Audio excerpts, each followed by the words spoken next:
The text from my brother appeared on my phone at 9 in the morning. "Don't bother showing up to the year-end party. You're not classy enough for the venue." Dad agreed.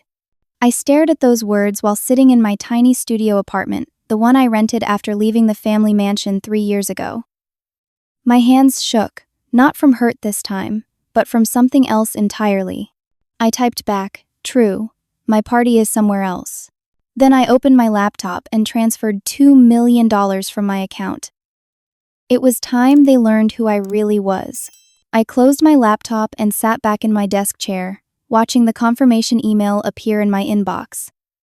$2,300,000. Gone from my business account in an instant, but going exactly where I wanted it to go. My fingers were still trembling, but not from fear, from anticipation. The studio apartment around me was modest, clean, functional, mine, 600 square feet of freedom that cost me $1,200 a month. The furniture came from thrift stores and online marketplaces. My dishes were mismatched. My towels had seen better days. But every single item in this place, I had chosen. I had paid for. Nobody could take it away or tell me it was too good for me. That was more than I could say about the 28 years I spent living in the Patterson family mansion. The Patterson name meant something in this city.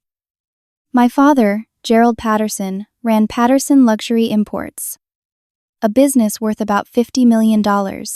They brought in high-end furniture, decorative pieces, and home goods from Europe and Asia, selling to people who had more money than sense. My brother Tyler was vice president of sales. At 35, he was everything my father wanted in an heir. Confident, charming, ruthless when it mattered. He married Courtney 5 years ago, a woman whose main talent was spending money and looking good doing it. Then there was me, Edith. 4 years younger than Tyler, never quite pretty enough, never quite smart enough, never quite anything enough for the Patterson family standards. They called me Eddie the Ordinary growing up. Not to be mean, they said. Just a nickname, just a joke, just the truth wrapped in humor so I would smile and accept it. Eddie the Ordinary, who wore jeans to charity galas. Eddie the Ordinary, who preferred books to cocktail parties. Eddie the Ordinary, who asked questions about the business that made my father's jaw tighten. I left 3 years ago after a family dinner where they announced Tyler as the official successor to the company. They presented him with a Rolex and champagne. I sat at that table for 2 hours and nobody said my name once. Not once. I was 29 years old and invisible in my own family. So I left, rented this apartment, started over. What they didn't know, what they never bothered to ask, was what I had been doing since college. While Tyler was learning how to schmooze clients and play golf, I was getting my degree in business and supply chain management. While he was taking weekend trips to Miami on the company card, I was building relationships with manufacturers and logistics companies. While he was being groomed for greatness, I was quietly creating something they never saw coming. Morrison Consulting. I used my mother's maiden name. Built it from nothing. Just me and a laptop and a lot of long nights. I specialized in supply chain optimization for import companies. I helped businesses figure out how to get their products from overseas factories to American warehouses faster, cheaper, and more efficiently. Turns out, I was very good at it. My client list included some impressive names. Horizon Freight Solutions, worth about $300 million. Cascade Home Goods, a company doing $80 million a year. Parkview Interiors, another $50 million operation. They paid me very well for my expertise. Well enough that $2 million, while significant, wasn't going to bankrupt me. I stood up and grabbed my jacket. The marina was a 20-minute drive from my apartment. I had been looking at yachts for 3 months. Not to show off. Not to prove anything. I just loved the water. Always had. When I was little, before the family decided I was a disappointment, my grandfather used to take me fishing on Lake Michigan. Those were the only memories I had of feeling truly peaceful. The gentle rocking of the boat. The sound of water against the hull. The endless blue horizon. I could afford a yacht now. I could afford something that made me happy, so why not? The salesman, Derek, was waiting for me at the marina. He was in his 50s, weathered in the way people who spend their lives near water get. Kind eyes, no-nonsense attitude. He had worked with me for weeks, answering my questions, explaining maintenance costs, never once making me feel like I didn't belong. "Ready to make it official?" he asked, shaking my hand. "Ready," I said. The yacht was beautiful. 48 feet of sleek white fiberglass and polished wood. 2 cabins, a full galley, a helm station with navigation equipment that looked like it belonged on a spaceship. The previous owner had kept it immaculate. It was 5 years old, but looked brand new. We went into Derek's office and signed papers for 2 hours. I transferred the funds. He handed me the keys and the registration documents. Just like that, I was a yacht owner. "What are you going to name her?" Derek asked as we walked back down to the dock. I looked at the yacht, gleaming in the October sunlight. I thought about Tyler's text that morning, about all the years of being told I wasn't enough. "Eddie the Ordinary," I said. Derek laughed. "That's different. Ironic, I like it. Nothing ordinary about this beauty." "Exactly," I said. I spent an hour on the yacht that afternoon, just sitting in the cabin, feeling the gentle movement of the water beneath me. This was mine. Something beautiful and expensive and completely mine. Not because I married into money, not because my family gave it to me, because I earned it. Before I left, I took one photo, just the yacht from the dock, the name visible on the stern. I posted it on my Instagram account, the one I barely used. The caption was simple. "Finally got my venue for the year-end party. Small guest list only." I didn't tag anyone, didn't mention my family, didn't explain anything. I drove home feeling lighter than I had in years. That feeling lasted exactly 47 minutes. My phone started ringing when I was 3 blocks from my apartment. Tyler's name flashed on the screen. I almost didn't answer. Then curiosity got the better of me. "Hello? Where did you get that kind of money?" Tyler's voice was sharp, angry. "What did you steal from the company?" I pulled over to the side of the road. "Excuse me?" "The yacht, Edith." "The yacht you just posted. That's a $2 million boat." "Where did you get $2 million? "I bought it, with my own money, from my business." "What business?" He laughed, but it wasn't a friendly sound. "You don't have a business. You have some imaginary consulting thing you made up to feel important. Nobody makes that kind of money in 3 years doing whatever it is you pretend to do." I heard my father's voice in the background. "Get her to the house now, she's committed fraud." My stomach dropped. "Tyler, I didn't steal anything. I built my own company. I have clients, I have contracts, I have tax returns. This is legitimate. You had access to our accounts when you worked here. You were an admin assistant. You had passwords. You must have been skimming for years. That's insane. I left 3 years ago. I haven't touched anything related to Patterson Luxury since then." "That money belongs to this family," Tyler said. "We're coming for it. You can give back what you stole, or we can do this the hard way. Your choice." He hung up. I sat in my car, hands gripping the steering wheel, heart pounding. They saw my yacht post. They saw something I bought for myself, and their immediate assumption was that I stole it from them. Not that I succeeded, not that I built something, that I stole. I thought buying the yacht would be a moment of triumph, a private celebration of how far I had come. Instead, I had just handed them ammunition to destroy me. My phone buzzed again, a text from Tyler. "Dad's calling his lawyer. Hope it was worth it." I stared at that message, feeling sick. I wanted to do something for myself, something that made me happy. And somehow, even that turned into them finding a way to pull me back into their toxic world. Except this time, it wasn't just hurt feelings or cruel words. This time, they were talking about lawyers. About fraud, about theft. This time, the consequences could be so much worse than just being excluded from a party.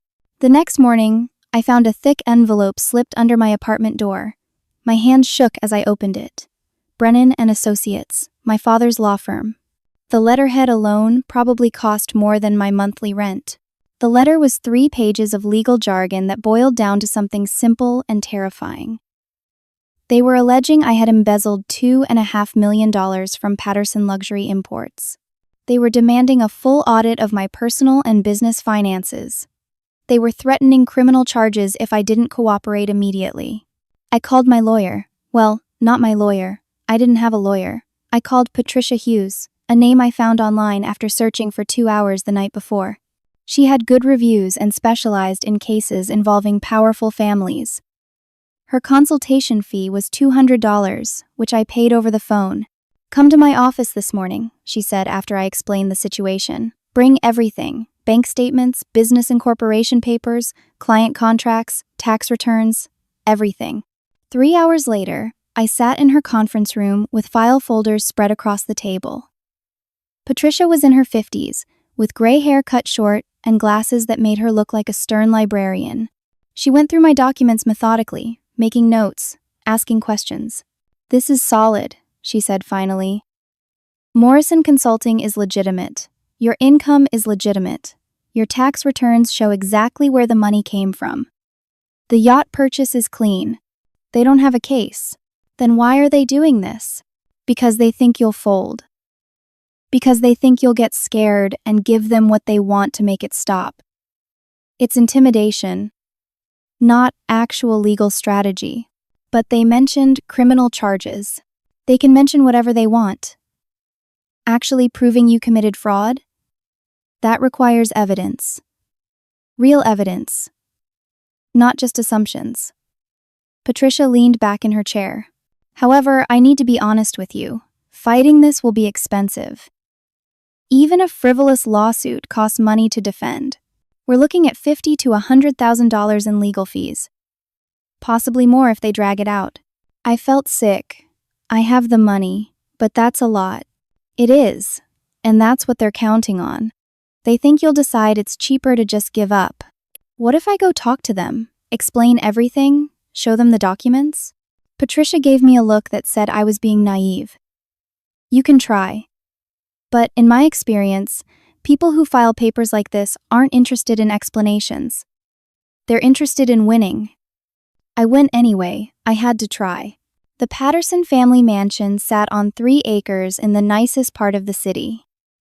8,000 square feet of stone and glass, with a circular driveway and gardens maintained by a crew of landscapers. I grew up in that house. I knew every room, every corner, every place where the floorboards creaked. I hadn't been back in 3 years. Tyler's car was in the driveway. So was Courtney's Range Rover, my mother's sedan, my father's black Mercedes. They were all here, waiting. I rang the doorbell like a stranger. My mother answered. Diane Patterson, 58 years old, perfectly dressed as always. She looked at me with sad eyes, but didn't smile, didn't hug me, just stepped back and let me in. "They're in your father's office," she said quietly. The home office was on the first floor, a massive room with floor-to-ceiling bookshelves and a desk that cost more than my car. My father sat behind that desk like a king on a throne. Tyler stood beside him, arms crossed. Courtney perched on the leather sofa, looking at her phone. "Edith," my father said, "sit." I remained standing. "I got your letter. I came to show you that everything I told Tyler is true." I pulled out copies of my business documents. Morrison Consulting is a legitimate company. I've been building it for 6 years, since college. I have major clients who pay me very well for supply chain consulting. The yacht was purchased with money I earned. Here are my incorporation papers, my tax returns, and some client contracts with names redacted for confidentiality. I spread the papers on his desk. My father barely glanced at them. Anyone can fabricate paperwork. These aren't fabricated. You can verify the tax returns with the IRS. You can see the incorporation date. Everything is documented. Tyler picked up one of the contracts. Horizon Freight Solutions? Please. Nobody in their right mind would pay you 6 figures for consulting. They did. They saved $12 million last year using my recommendations. You can ask them. "Oh, I plan to," my father said. His voice was cold, controlled. "In fact, I've already made some calls. Very interesting, Edith. You've been working with several of our competitors. companies that import the same products we do, companies that would love to know our business strategies and client lists. I've never shared any information about Patterson Luxury. I left 3 years ago and took nothing with me. You had access to our systems. You worked as an administrative assistant. You had passwords, account numbers, client information. And now, mysteriously, you have $2 million. He leaned forward. Here's what I think happened. I think you spent years copying our data, stealing our trade secrets, and selling them to competitors. That's how you made your money. That's how you built your so-called business. I felt like I'd been slapped. That's not true. None of that is true. Then explain how you went from being a mediocre admin assistant to buying yachts in 3 years. I was never mediocre. You just never bothered to see what I was capable of. Courtney spoke up from the sofa, not even looking up from her phone. This is so embarrassing. Everyone's gonna know. Everyone already knows, Tyler said. Dad made sure of it. I turned to him. What does that mean? My father smiled, and it wasn't pleasant. I've spoken to several business associates. Let them know there might be some legal trouble involving a family member and some questionable business practices. Word travels fast in our circles. My stomach dropped. You're telling people I'm a criminal? I'm telling people the truth as I see it. You stole from this family, from this company, and now you're flaunting it with expensive toys. Did you really think there would be no consequences? I didn't steal anything. Then you'll have no problem with a full audit. We've already filed for a court order to freeze your business accounts while we investigate. The room spun. You can't do that. We can. We are. You'll receive notification within 48 hours. He stood up, straightening his tie. Here's my offer, Edith. Sign over the yacht. Sign over your apartment. Admit publicly that you took money that didn't belong to you. And we'll drop the charges. You can go start over somewhere else. We'll even give you $25,000 to help you get on your feet. And if I don't, then we'll see you in court. And in prison. My mother made a small sound, like a gasp, but said nothing.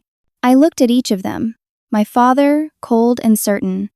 Tyler, smug and satisfied. Courtney, bored. My mother, silent. I have proof, I said. I have documents. I have witnesses. I have clients who will testify that I built my business legitimately. And I have lawyers, connections, and resources you can't begin to match, my father said. Choose wisely. I gathered my papers and walked out. My mother followed me to the door. Edith, she whispered, please, just give them what they want. This doesn't have to destroy you. It already is, Mom. They're already destroying me. The question is whether I'm going to let them. I drove back to my apartment, hands shaking so badly I had to pull over twice. When I got home, my phone was ringing. Marcus Chen, my client from Horizon Freight Solutions. Edith, he said. I just got a very strange call from someone named Gerald Patterson. He was asking a lot of questions about my business relationship with Morrison Consulting. Are you related to Patterson Luxury Imports? My heart sank. Yes, Gerald is my father. He seemed very interested in your credentials. Asked about the work you've done for us. How much we pay you. Whether we've verified your background. I told him Morrison Consulting saved us $12 million last year, and you're one of the best consultants we've ever worked with. Was that the right thing to say? Yes. Thank you. I appreciate that. Is everything okay? He was asking these questions in a way that felt like he was looking for something wrong. It's a family issue. I'm sorry you got pulled into it. Family issues are the worst, Marcus said sympathetically. Listen, if there's anything I can do to help, let me know. You've been great for our business. I'm happy to put that in writing if you need it. We hung up, but the damage was already done. My father now knew who my clients were. He could call them all, plant seeds of doubt, ask questions designed to make them wonder if I was legitimate. He could systematically destroy my business by making my clients question whether working with me was worth the risk. I sat on my apartment floor and cried for the first time in 3 years, not because they were mean, not because they excluded me, but because I finally built something real, something mine, and they were going to take it away just because they could. The next 3 days were a nightmare. My business bank account was frozen Thursday morning. Patricia had warned me it might happen, but seeing that zero balance where there should have been operating funds made my chest tighten. I couldn't make payroll. I had 3 employees who depended on those paychecks. Good people who trusted me. I called each of them personally. Sarah, my operations manager, Brandon, my data analyst, Keisha, my client relations specialist. I'm so sorry, I told each of them. There's a legal issue with my family. The accounts are frozen temporarily. I can't pay you this week. They were understanding. Too understanding. By Friday afternoon, all 3 had sent resignation emails. Polite, professional, but final. They couldn't work without knowing when they'd get paid. I couldn't blame them. Marcus Chen called again Friday evening. Edith, I wanted to give you a heads up. 2 of my board members received anonymous packages today. Inside were documents claiming you embezzled money from a previous employer. Obviously, I know that's garbage, but I wanted you to know it's happening. What did the documents say? Copies of some financial records, supposedly showing transfers from Patterson luxury accounts to offshore holdings. Your name was highlighted. There was also a letter suggesting I verify your credentials before continuing our business relationship. Those documents are fake, Marcus. My father is fabricating evidence. I know, the numbers don't even make sense. Our CFO looked at them and said they're obviously altered. But the fact that someone sent them to my board members is concerning. Someone's trying very hard to destroy your reputation. After Marcus hung up, 2 more clients called. Daniel from Cascade Home Goods and Jennifer from Parkview Interiors. Both had received similar packages. Both were calling to ask questions. Jennifer was polite but firm. She was suspending our contract pending an investigation. Daniel said he wanted to believe me, but his legal team advised putting everything on hold. Within 72 hours, I had lost 3 employees and 2 major clients. My business bank account was frozen. My reputation was being systematically destroyed by anonymous packages full of fake documents. And I couldn't even afford to keep fighting because my operating capital was locked away by court order. Saturday morning, Tyler posted on social media. A vague, carefully worded message. Family betrayal is the deepest cut. Sometimes the people you trust most are the ones who hurt you worst. Grateful for real friends during difficult times. Within an hour, 50 people had commented with support. Nobody knew what he was talking about, but everyone assumed he was the victim. The injured party. The good son dealing with family drama. I wanted to comment, to defend myself, but Patricia had been clear. Don't engage on social media.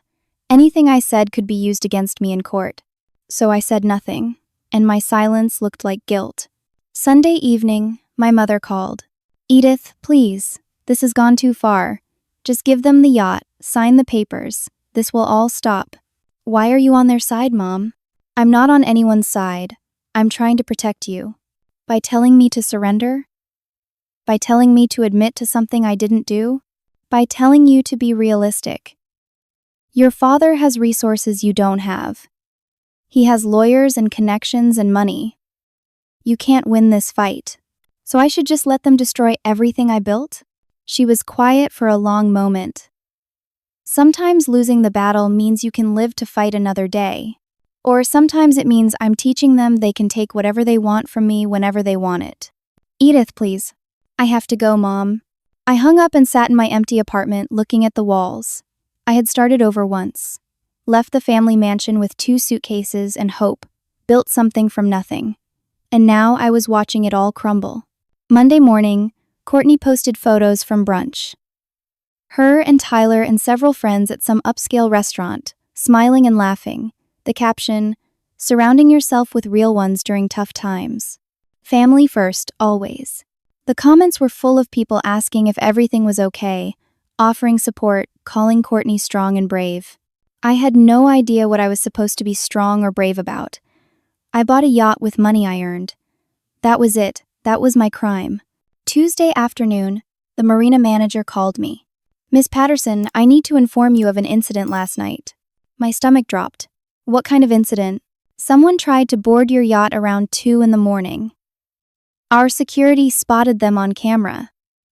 3 individuals. One of them was using some kind of tools on the cabin door lock. When security approached and asked for identification and proof of ownership, they left quickly. Did you get a clear look at them? Security footage shows 2 men and what appears to be a younger male. They had a toolbox. One of them matches the description of someone who was here last week, asking questions about your yacht. Said he was your brother. Tyler. Of course it was Tyler. Did they damage anything? No. Security intervened before they got inside. But Miss Patterson, I have to tell you, this is concerning. If someone's trying to access your boat without permission, you might want to increase security or move it to a different marina. I'll think about it. Thank you for letting me know. I drove to the marina immediately. Everything looked fine from the dock. The yacht was locked up, undisturbed. But when I climbed aboard and walked around the deck, I found something that made my blood run cold. A note, folded and tucked under the windshield wiper of the helm station. I opened it with shaking hands. This belongs to the family. Stop pretending you're someone you're not. Eddie the Ordinary, my childhood nickname, the one they used to make me feel small, now being used as a threat. They weren't just going after my business and my reputation anymore. They were willing to physically take what I had bought. They were willing to break the law, to intimidate me, to make me feel unsafe. I sat down on the deck, holding that note, and realized something terrible. Fighting them in court would take months. Cost a fortune I might not have after they froze my accounts. And in the meantime, they would keep escalating, keep taking from me, keep destroying everything I had built. Patricia had said people like this were betting I would give up before spending money on lawyers, that it was financial warfare. But it wasn't just financial anymore. They had come to my yacht in the middle of the night with tools. They had left a threatening note. They were making this personal in a way that scared me. I called Patricia and told her about the note. File a police report, she said immediately. Document everything. This is harassment, possibly attempted burglary. And then what? They'll just deny it. Say someone else must have left the note. Say Tyler was asking questions at the marina for innocent reasons. Edith, they're trying to intimidate you into giving up. Don't let them. But as I sat on that yacht, looking at my childhood nickname written in my brother's handwriting, I wasn't sure how much more I could take. I made a decision that night. If they were going to try to physically take the yacht, I was going to be there to stop them. I packed a sleeping bag, some food, my laptop, and a change of clothes. I drove back to the marina and spent the night in the yacht's cabin. It was peaceful, actually. The gentle rocking of the water, the sound of the waves against the hull. I worked on my laptop, trying to salvage what was left of my business. Reached out to former clients, offered to work for reduced rates until the legal issues were resolved. Most didn't respond. Marcus Chen did. Hang in there, his email said. This will pass. I wanted to believe him. The next day was Wednesday. I stayed on the yacht, working, thinking, trying to figure out my next move.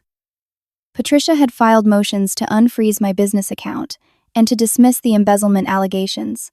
The court date was 3 weeks away, 3 weeks of my life in limbo. Around 4 p.m, Marcus called.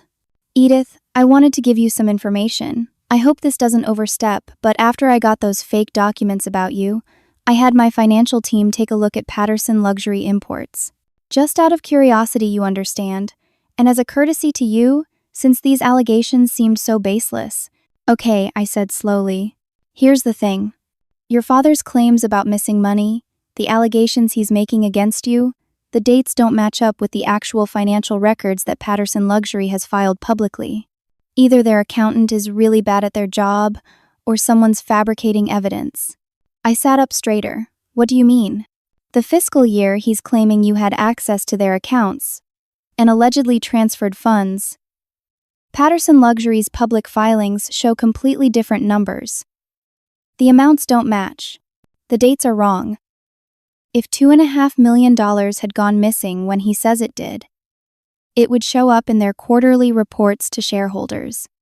It doesn't. So he's lying. Or he's confused. Or someone gave him bad information. But either way, the math doesn't work. I can have my team prepare a report if you think it would help your case. Marcus, that would be incredibly helpful. Thank you. You've saved my company millions of dollars. This is the least I can do. I'll have something to you by Friday. We hung up, and for the first time in days, I felt a spark of hope. If Marcus's financial team could prove the numbers didn't add up, Patricia could use that in court. We could show my father was either lying or incompetent. I was still thinking about this, feeling slightly less hopeless, when I heard voices on the dock. Loud voices, angry voices. I looked out the cabin window and felt my heart drop into my stomach. My father's Mercedes was parked in the marina lot. Walking down the dock toward my yacht were 4 people. Gerald, Tyler, Courtney, and a man I didn't recognize carrying a toolbox with Anderson's locksmith written on the side. They were really doing this. In broad daylight, with a locksmith. I quickly pulled out my phone and called Patricia. They're here. My father and brother and a locksmith. They're coming to take the yacht. Stay inside. Lock the door. I'm calling the police. They're almost at the boat. Stay calm. Don't open the door. Let them make the first move. I locked the cabin door from the inside and stood there, phone in hand, watching through the window as they approached.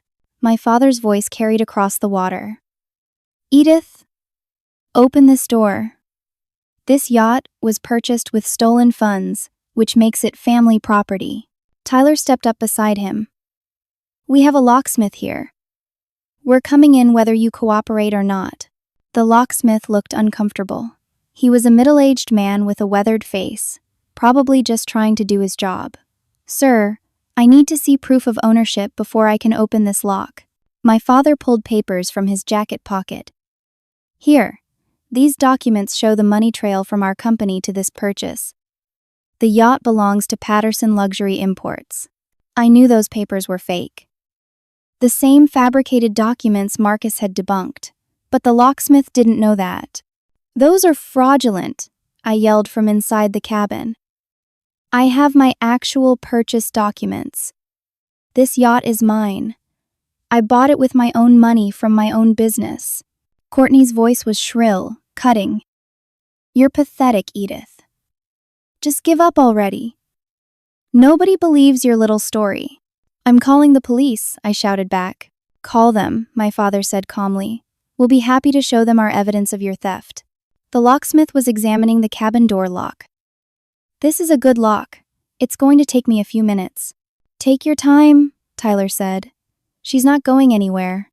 I pressed my back against the cabin wall, phone clutched in my hand.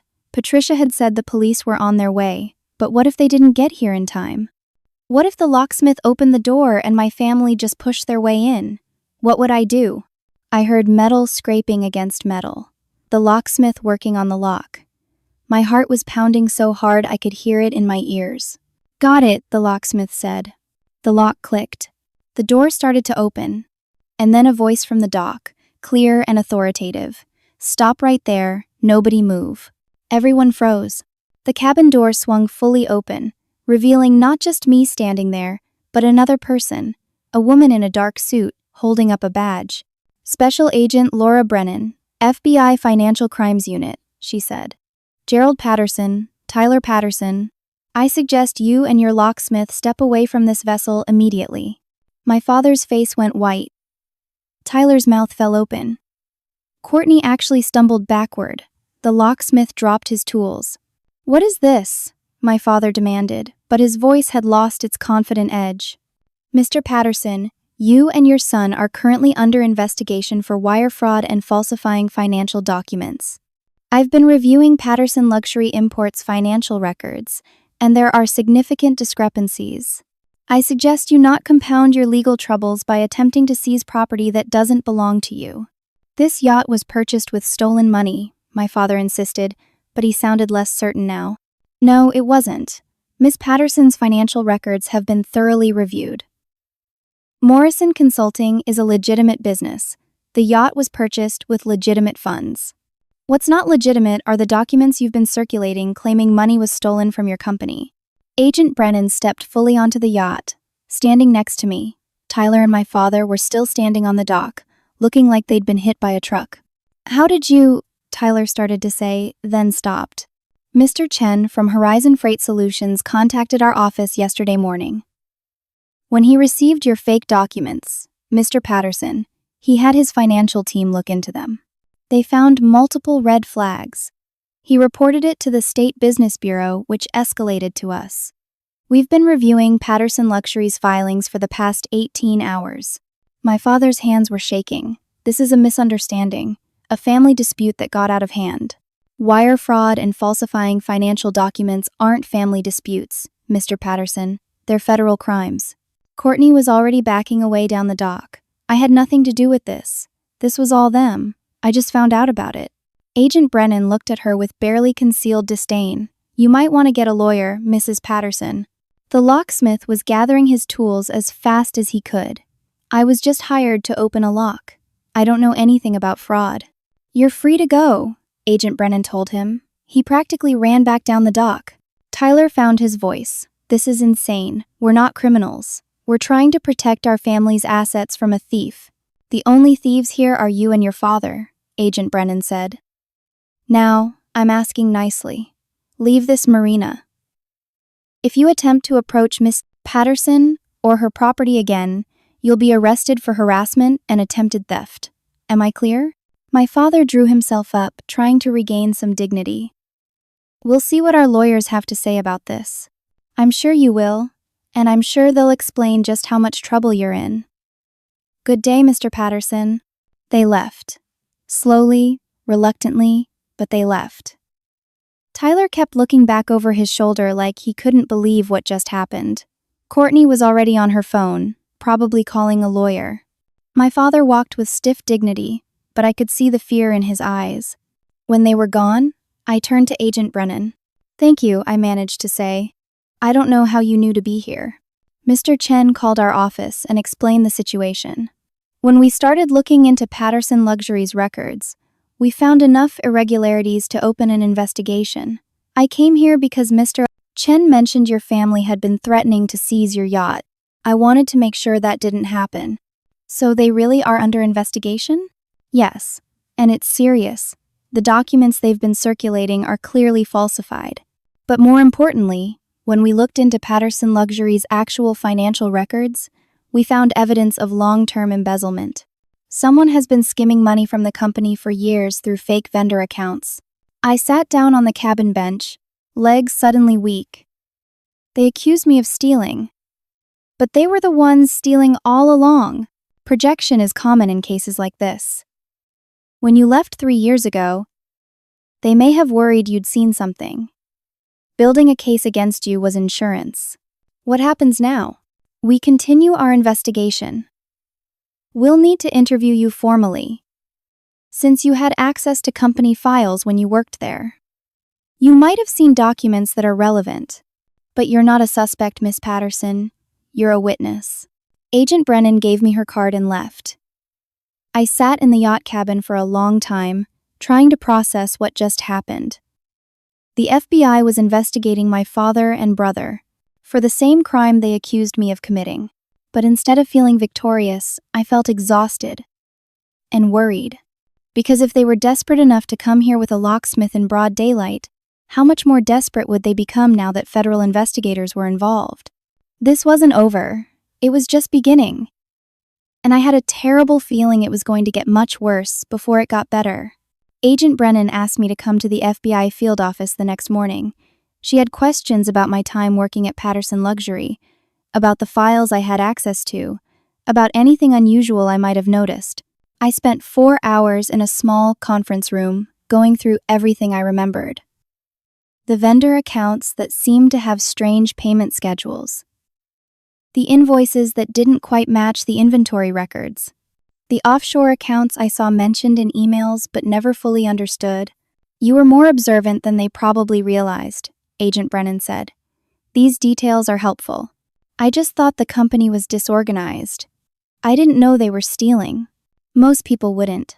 But your father and brother knew you had access to this information. That's probably why they were so quick to build a case against you when you left. Insurance? I said, repeating what she had told me yesterday. Exactly. If anyone started asking questions, they already had someone to blame. I left the FBI office feeling strange. relieved that I wasn't in trouble, but deeply unsettled about what this meant for my family. My father could go to prison, Tyler could go to prison, the company could collapse. Part of me felt like they deserved it. But another part felt guilty for being the catalyst. That guilt lasted until I got home and found my apartment had been broken into. The door wasn't damaged. Whoever did it picked the lock or used a key somehow. But inside, everything was violated. Not destroyed, but disturbed. Photos torn from frames. Letters from my mother ripped up and scattered across the floor. My laptop was untouched. My TV was still there. Nothing valuable had been taken. But my clothes had been pulled from the closet. My books were knocked off the shelves. Personal items were broken. And on my bathroom mirror, written in red lipstick, traitor. I called the police. Filed a report. They took photos, dusted for fingerprints, asked if I knew who might have done this. I have suspicions, I said, but no proof. The officer looked sympathetic but not hopeful. Without evidence of who did it, there's not much we can do. Change your locks. Consider a security system. After they left, I called Patricia. This is escalating, she said. You need to be careful. People who feel cornered do desperate things. End. Should I get a restraining order? Against who? We can't prove they did this. Who else would write traitor on my mirror? A judge will want evidence. Fingerprints, video footage, something concrete. I spent the rest of the day cleaning up the mess and changing my locks. The locksmith who came was different from the one my family had brought to the marina. This one was efficient and didn't ask questions. That evening, Patricia called back with more bad news. Gerald's attorney contacted me. They want to settle. Settle what? I haven't sued them. No, but the FBI investigation is public knowledge now. They want you to refuse to cooperate with federal investigators. In exchange, they'll drop all civil suits against you and leave you alone. That's witness tampering. It's phrased carefully enough that they have plausible deniability. They're not explicitly telling you to lie or withhold evidence. They're just offering to settle the civil dispute in exchange for you choosing not to participate in a federal investigation, which I have to participate in. I've been subpoenaed. I know, I told them that. They said the offer stands anyway. I sat on my new sofa, the one I had bought when I first moved into this apartment. Everything in this place, I had chosen. Everything was mine, and they were still trying to take it from me. Tell them no, I said. I will. But Edith, you should know, they're going to fight dirty now. They're scared. That night, unable to sleep in my violated apartment, I went back to the yacht. At least there I felt safe, surrounded by water, away from anyone who could hurt me. But even there, I wasn't safe from the news. Someone had leaked the FBI investigation to the press. The morning headlines were brutal. Patterson, luxury imports under federal investigation, family drama or financial fraud. The article made it sound like a family dispute, made it sound like I was a disgruntled daughter weaponizing federal agencies to hurt my family. There were quotes from anonymous sources close to the family suggesting I had always been troubled, always been jealous of my brother's success. Tyler gave an interview to the local business journal. My sister has always struggled with reality. We tried to help her, but she's made some troubling accusations. We're cooperating fully with authorities, and are confident this misunderstanding will be resolved quickly. Struggling with reality. Troubling accusations. Misunderstanding. The narrative was being rewritten in real time, and I was the villain. By noon, my phone was full of messages. Old college acquaintances asking if I was okay. Former friends saying they didn't know what to believe. One message from someone I barely knew. I don't know what's true, but I can't be involved in this drama. Sorry. Marcus Chen called. I saw the news. Are you okay? I don't know anymore. For what it's worth, I told the reporter who contacted me that you're one of the most ethical people I've ever worked with. I don't think they used my quote. Thank you for trying. My last remaining major client sent an email that afternoon. Due to the ongoing legal issues and negative press, we've decided to terminate our contract with Morrison Consulting effective immediately. We wish you the best. My business was dead. My reputation was destroyed. My family had successfully painted me as an unstable liar, and enough people believed it that I had lost everything. I sat in the yacht cabin and cried until I had no tears left. Around 8 that evening, there was a knock on the hull. I looked out cautiously, expecting someone from the marina. It was my mother. She stood on the dock, wearing a coat and looking small and frightened and old in a way I'd never seen before. Her eyes were red from crying. "Can I come in?" she asked quietly. I helped her onto the yacht. We sat in the cabin, the space between us heavy with things unsaid. "You have to stop this," she said finally. "You have to drop the FBI investigation. Tell them you made a mistake, that you were angry, that you misunderstood what you saw." "Mom, I didn't start the investigation. Marcus Chen did, and I'm not lying to federal agents." "Your father will go to prison," she said. Her voice broke. "Tyler could lose everything. The company will collapse. Dozens of people will lose their jobs. Is that what you want? To destroy all of that?" "They tried to destroy me first. Because you left. Because you abandoned the family." Her voice rose, angry now. "You walked away 3 years ago without a word. You cut us off. You acted like we meant nothing to you." "I left because I meant nothing to you. I sat at that dinner table when you announced Tyler as successor and nobody even said my name. I was invisible. You were difficult. You never wanted to be part of the family business. You never tried. I tried for 29 years. You just never saw it." She pulled something from her purse, papers, folded and wrinkled. "If you testify against your father, I'll testify too." I stared at her. "What?"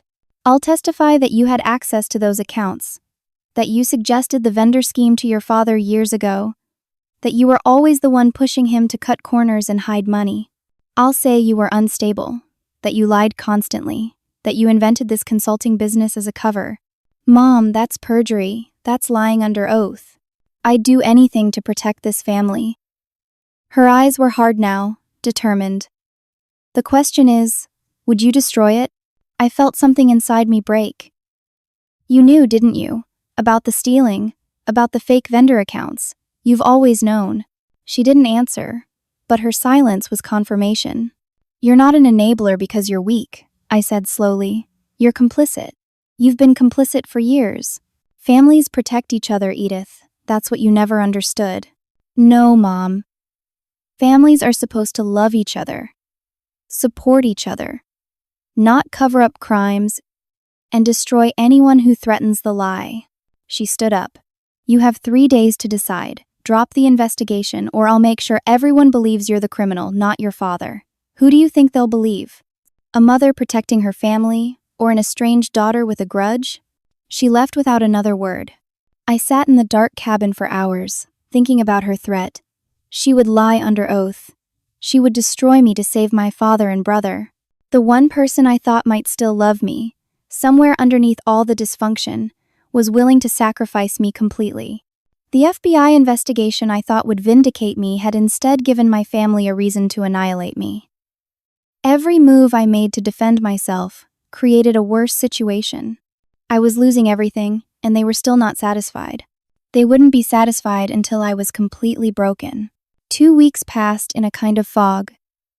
I lived on the yacht, unable to bear being in my apartment anymore. The marina manager was understanding, said I could stay as long as I needed. I was paying my slip fees on time, wasn't causing trouble. He even brought me coffee one morning, said he was sorry about what I was going through. "Saw the news," he said. "Family stuff is always the hardest." I was grateful he didn't ask questions. My savings were dwindling fast. The yacht slip cost $800 a month. Patricia's legal fees were running about $5,000 a week. I had paid 3 months up front for both, but after that, I would be broke. Morrison Consulting had no clients left. No income, no prospects. The FBI investigation was moving slowly. Agent Brennan called occasionally with updates. They had found the fake vendor accounts. They had traced payments, but Gerald's accountant had disappeared. Nobody could locate him to testify. Without his testimony, the case was weaker. "We suspect your father paid him to leave the country," Agent Brennan said. "We're working on finding him, but it could take months." And there was another problem. My mother had made good on her threat. She filed a protective order against me, claiming I had been harassing the family, making threats, showing up at their house uninvited. It was all lies, but the judge granted a temporary order pending a hearing. The protective order meant I couldn't go near any family member or any family business property. It meant I couldn't retrieve the boxes of my personal belongings still stored in the attic of my childhood home. Photos from college, letters from my grandfather, mementos from my life before everything fell apart. This affects your credibility as a witness, Agent Brennan warned. Defense attorneys will point to this order and suggest you're unstable, vindictive. Tyler posted about the order on social media. Sometimes you have to protect yourself from family. Prayers appreciated during this difficult time. The comments were full of support. So brave. Family betrayal is the worst. You're so strong. The narrative was set. I was the troubled daughter. They were the victims. Patricia called with an update on the civil suits. They haven't dropped them. They're buried under procedural motions and discovery requests. But they're still active. They're trying to bankrupt you before we ever get to court. How much longer can I afford you? She was quiet for a moment. At current rates, maybe 6 more weeks. After that, you'll need to either settle or represent yourself. 6 weeks. Then I would be out of money, out of options, out of moves. Gerald's lawyer sent a final settlement offer. The terms were worse than before. Sign an NDA, never testify against the family, surrender the yacht, leave the state within 30 days, agree to never contact any family member again. In exchange, they would give me $50,000 and drop all legal action. It's extortion, Patricia said. But if the FBI case falls apart without the accountant, and your mother testifies against you, you could actually end up charged as an accomplice. Gerald has enough connections to make that happen. Judges golf with these people. The deadline for accepting the settlement was 48 hours. I sat on the yacht that night, looking at the acceptance email I had drafted. Maybe they were right. Maybe I should just disappear. Start over in a different state. Change my name. Pretend the Patterson family never existed. I had lost my business, my reputation, my family. I was nearly broke. I was exhausted from fighting. Maybe surrender was the only option left. I looked at the yacht's name painted on the stern, visible through the cabin window in the marina lights. Eddie the Ordinary. Maybe ordinary was all I would ever be. Maybe trying to be anything more had been a mistake from the start. I was about to press send on the acceptance email when someone knocked on the hull. It was nearly midnight. I froze, terrified. What if it was Tyler? What if they were back to take the yacht again? I grabbed my phone, ready to call the police. Edith? A woman's voice, but not one I recognized. Edith, it's Angela Morrison, your grandmother. Please, let me in. I opened the cabin door cautiously. Standing on the dock was my mother's mother, a woman I hadn't seen in over a year. Angela Morrison was 74 years old, small and fierce, with white hair cut short and eyes that missed nothing. She lived in Colorado and rarely visited. Grandma, I helped her onto the yacht. What are you doing here? I saw the news. I did some digging.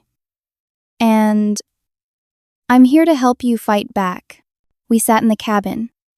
She pulled a folder from her large purse, old and worn at the edges.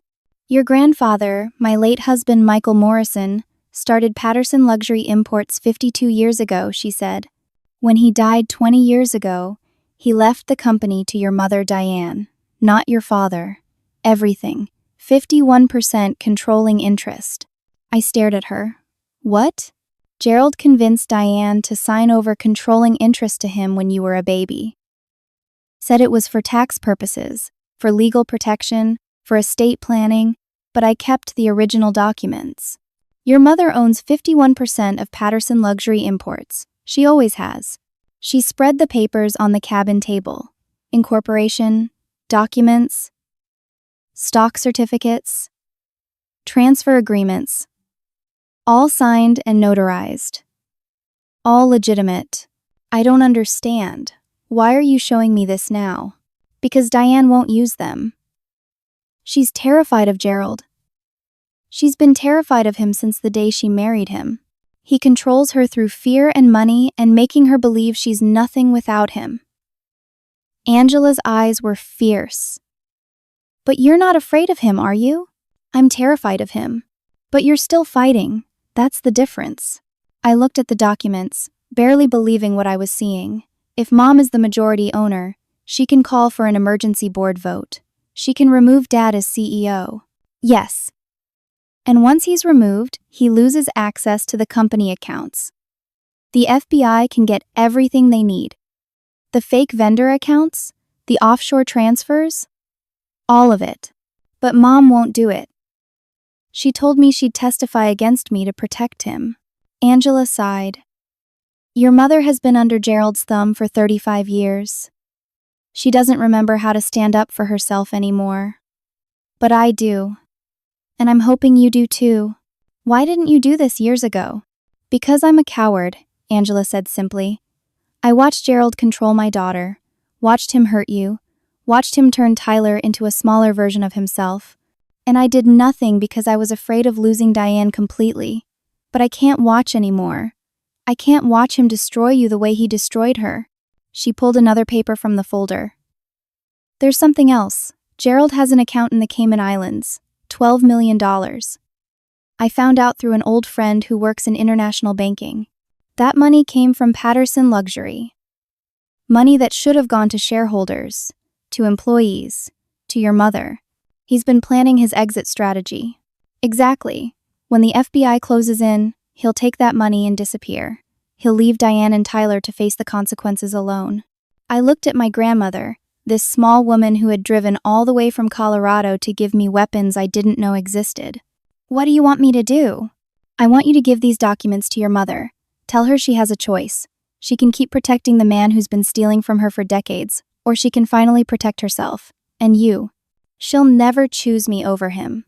Maybe not, but we have to try. I held the documents, feeling their weight. This was it. The nuclear option.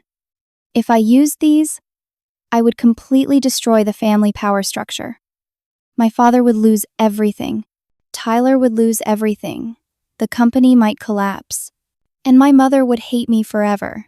Gerald's settlement offer deadline was in 48 hours. I could take the money, leave, and try to rebuild somewhere else. Or I could use these documents and risk losing the last shred of family connection I had. I need to think about this, I said. Angela patted my hand. Think fast, sweetheart. That settlement deadline is ticking. She left me with the folder. I spent the rest of the night reading through every document, verifying every signature, understanding exactly what I was holding. By dawn, I had made my decision. But I was going to try one more time to reach my mother. One more chance for her to choose differently. I called Patricia at 7 in the morning. I need you to set up a meeting. Me, my mother, my grandmother, and you. Today if possible. Are you sure that's a good idea? The protective order? My grandmother will be there. It's not harassment if I'm trying to help my mother understand she's been a victim too. Patricia was silent for a moment. What are you planning, Edith? I'm planning to give my mother a choice. The first real choice she's had in 35 years. The meeting happened at Patricia's office at 2 in the afternoon. My mother arrived looking defensive, angry. She saw me and her jaw tightened. This better not be some kind of trick, she said. It's not a trick, Mom. Please, just sit down and listen. Angela was already there, sitting calmly in one of Patricia's conference room chairs. Diane saw her mother and her expression shifted to something between fear and confusion. Mom, what are you doing here? Protecting my daughter, Angela said. Something I should have done a long time ago. Patricia closed the conference room door. Mrs. Patterson, I need to tell you that nothing said in this room is subject to attorney-client privilege between you and me. But I'm here as Miss Morrison's attorney to facilitate this conversation. You're free to leave at any time. Diane sat down slowly. What is this about? I spread the documents on the conference table, the incorporation papers, the stock certificates, the ownership records. Do you remember these? I asked. Diane looked at them, and I saw recognition flicker across her face. Then fear. Where did you get those? I kept them, Angela said. I've had them for 20 years, since Michael died. These show that you own 51% of Patterson Luxury Imports, I said. Not Dad. You've owned it since Grandpa died. Diane's hands shook as she touched the papers. Gerald said, "He told me it was just paperwork. That signing over control was for tax purposes." "He lied," Angela said flatly. "He wanted control of the company. He convinced you to give it to him, but legally, you're still the majority owner." "I don't understand. Why does this matter now?" I took a breath. "Because as the majority owner, you have the power to call for an emergency board vote. You can remove Dad as CEO. You can grant the FBI full access to the company records. You can stop protecting the man who's been stealing from you for decades." "Stealing from me?" "Gerald has an account in the Cayman Islands with $12 million, Angela said. "Money taken from the company. Money that belongs to you and the other shareholders. He's been planning his exit strategy. When the FBI closes in, he'll take that money and run. He'll leave you and Tyler to face everything alone." Diane's face went pale. No, he wouldn't. "Mom, he's been embezzling from the company for years. The same thing he accused me of doing. It was always him. And when the FBI started investigating, what did he do? He tried to blame me. He tried to destroy me to save himself." "You left us," Diane said, but her voice was weak. "You abandoned the family." "I left because I was invisible. Because I didn't matter. Because being part of that family meant being small and ordinary and grateful for scraps." I leaned forward. "But I built something, Mom. I built a real business. I made real money. I bought something that made me happy. And the moment you all saw it, Dad's first instinct was to destroy me. He was protecting the family. No, he was protecting himself." Patricia spoke up. "Mrs. Patterson, I've reviewed these documents. They're legitimate. You have legal standing to remove your husband as CEO and take control of the company. The question is whether you're willing to do it." Diane looked at the papers, at her mother, at me. Tears were running down her face. "I can't go against him. You don't understand what he's like when he's angry."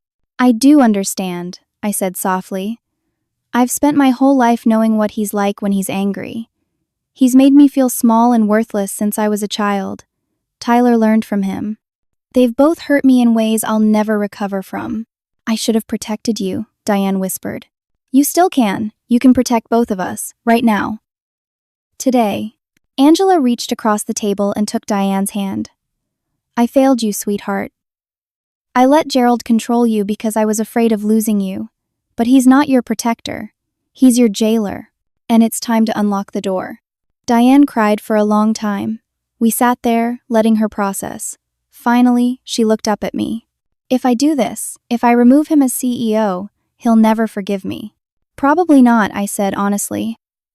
"But Mom, he's been stealing from you for 20 years. He's planning to abandon you when the FBI closes in. He's already unforgivable." "What about Tyler?" "Tyler's made his own choices. He knew about the fraud. He helped Dad try to destroy me. He's not innocent in this." Diane wiped her eyes.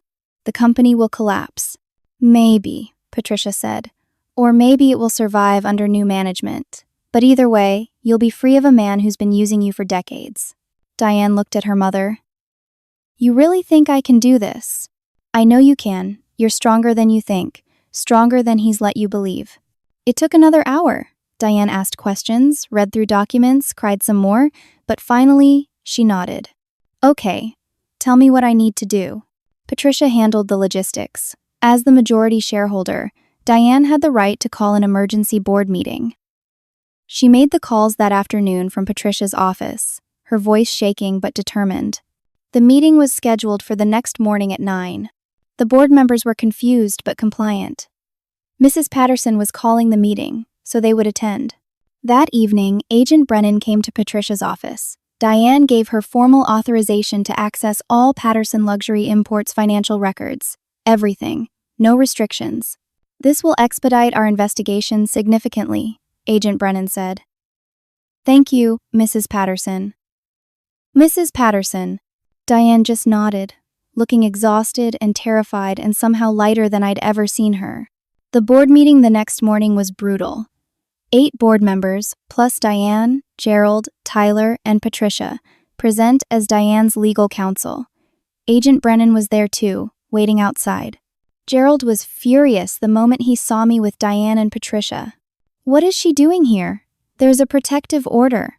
"The order is being dismissed," Patricia said. "Mrs. Patterson is withdrawing it." "Like hell she is." "I am," Diane said quietly. "I'm withdrawing the protective order, and I'm calling for a vote to remove you as CEO, effective immediately." Gerald's face went purple. "You can't do that." "I can. I own 51% of this company. I've always owned it, and I'm using that ownership now." Tyler stood up. "Mom, what are you doing? Dad built this company." "No," Diane said. "My father built it. Your father just stole from it." The vote took 30 minutes.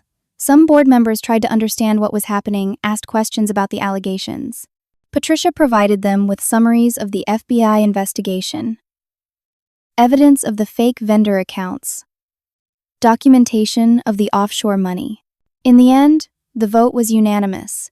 Gerald Patterson was removed as CEO of Patterson Luxury Imports, effective immediately. Security escorted him from the building. He was screaming about lawyers, about betrayal, about how we would all regret this. Tyler followed him, torn between loyalty to his father and shock at what his mother had done. Agent Brennan entered the boardroom and presented a warrant.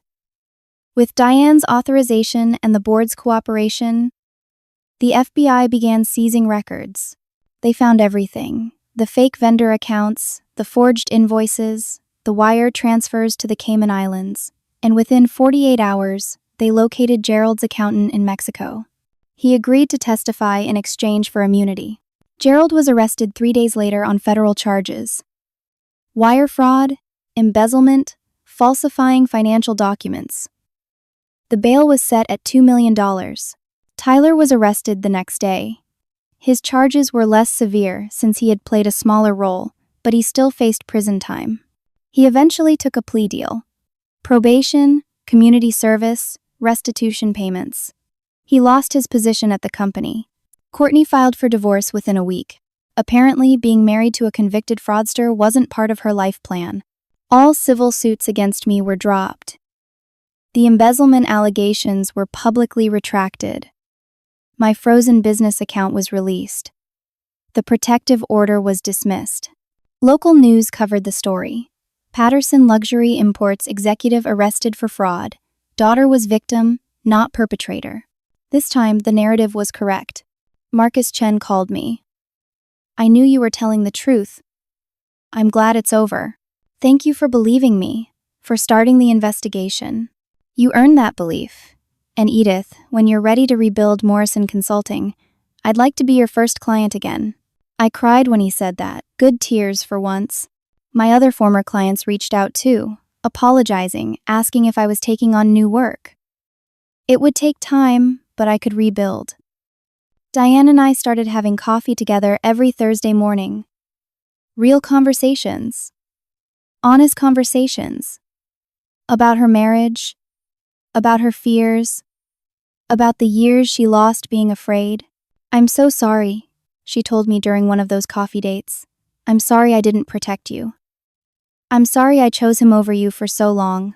"You were trapped too," I said. "In a different way than me, but still trapped. I should have been stronger." "You are strong. You just needed to remember it." Angela moved from Colorado to an apartment near both of us. She and Diane were rebuilding their relationship too. 3 generations of Morrison women, learning how to be a family again. Patterson Luxury Imports was restructured under new management. Diane served as board chair but hired an independent CEO, someone with no connection to Gerald or his schemes. The company survived, though it took time and a lot of damage control. Diane offered me a position on the board. I declined. "I need to rebuild my own life," I told her. "My own way. But thank you for asking." "I understand." "But Edith, you'll always have a place here if you want it." I kept the yacht, kept the name Eddie the Ordinary. It wasn't a joke anymore. It was a badge of honor, a reminder that ordinary was never about being less than. It was about being real, being honest, being true to myself even when everyone else wanted me to be something different. In December, I hosted a small year-end party on the yacht. Not the fancy Patterson family party at some exclusive venue. Just a simple gathering. Marcus and his wife, Patricia, Angela, Diane, the marina manager who brought me coffee during my darkest days, a few new friends I'd made, people who liked me for who I was, not for my last name or my connections. We ate takeout food and drank cheap wine and laughed. It was perfect. As the sun set over the water, I stood on the deck and thought about Tyler's text from months ago. "You're not classy enough for the year-end party." He was right, in a way. I wasn't classy enough for their party. Their party was built on lies and theft, and pretending to be something you're not. Their party required you to be someone other than yourself. My party was real, messy and imperfect and full of people who had seen me at my worst and stayed anyway. That was better than classy, that was genuine. I learned a lot through this nightmare. I learned that the people who should protect you can sometimes hurt you the most. I learned that strength isn't about being fearless, it's about being terrified and doing the right thing anyway. I learned that sometimes walking away from family is the only way to save yourself. And I learned that reconciliation is possible, but only when people are willing to truly change. I learned that your worth is not determined by the people who fail to see it. That success built on integrity means more than success built on lies. That the parties that matter aren't the ones you're excluded from, they're the ones you create on your own terms. Most importantly, I learned that being ordinary was never the insult they meant it to be. Ordinary means real, honest, human. Flawed, but trying. That's not a weakness, that's everything. Everything. Everything. Most importantly, I took out my phone and opened the group chat with my friends from the party. Next year, I typed, "The party's on Eddie the Ordinary again. Bring your best stories and your real selves. This is what class really looks like." The responses came fast. Heart emojis. Excited messages. People already planning what they would bring. I smiled and put my phone away. The water rocked gently beneath me. The sky was pink and orange and purple. I was exactly where I was supposed to be. Eddie the Ordinary, and that was more than enough. I want to ask you something. Have you ever been excluded or looked down on by your own family, only to prove them wrong later? How did it feel when the truth finally came out? Leave a comment below and share your story. I'd love to hear from you. If this story resonated with you, please hit that like button. It helps more people find these stories. And if you want to hear more stories about overcoming betrayal, standing up for yourself, and finding your own path, subscribe to the channel and turn on notifications. Share this with someone who needs to hear that they're enough, exactly as they are. Thank you so much for listening. Remember, your worth isn't determined by people who fail to see it. You're not ordinary, you're extraordinary, just as you are. Until next time, take care of yourselves and keep fighting for what's right.